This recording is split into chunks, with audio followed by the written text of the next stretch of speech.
Hello, hello. I boiled the chicken because I'm going to make gulai. Gulai ayam later to accompany my lontong Capgomeh. For the chicken to taste less gamey because this is, I don't know how do you call it, but the chicken quite gamey here. So I add about 1-2 tablespoons of wine. Any wine will take the gaminess out of the chicken. And a pinch of ginger.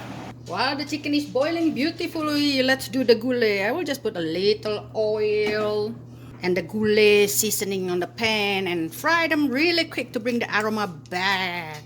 Once the smell filling up the air, add the coconut milk. When the coconut milk is in, make sure the fire is on low so you will not break apart the coconut milk.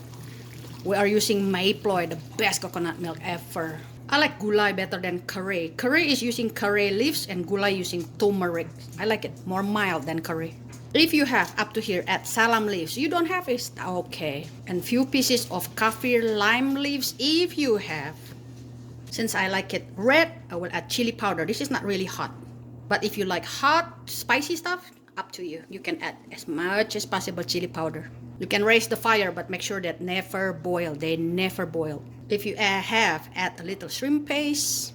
And since God blessed me with anchovy oil, which is anchovy soaked in cooking oil, I will add about 1 tablespoon of anchovy oil to the mix. You don't have to, but this will bring them to another level.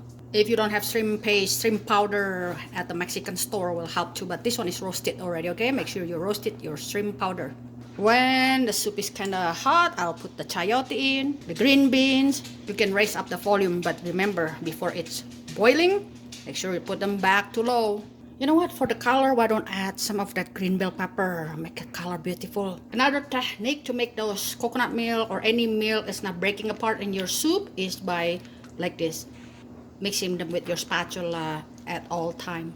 When the soup is thickened, place that beautiful cubed chicken breast or whatever chicken you like into the stick soup. The chicken will soak up those beautiful gulais flavor. Oh, so good. If you feel like your gulai is still too pale, add chili powder. The cooking time is vary because some like the chayote crunchy and some like it soft. But one thing for sure, this kind of thing will taste much better when you eat them 3 days later, not today. Look at that, guys. The beautiful lontong or rice cake is done so beautifully.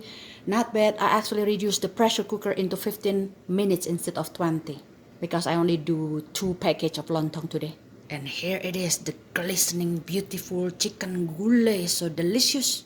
How could something so easy to cook be so delicious looking, glistening like this, guys? Add sprinkle of roasted shallot. Add ikan asin goreng sinting, delicious. Some beautiful kerupuk. And this will be called Lontong Capgomeh complete if you add sambal goreng pete udang, kentang, sambal goreng eggplant, sambal terasi, pickle chayote, telur semur kecap.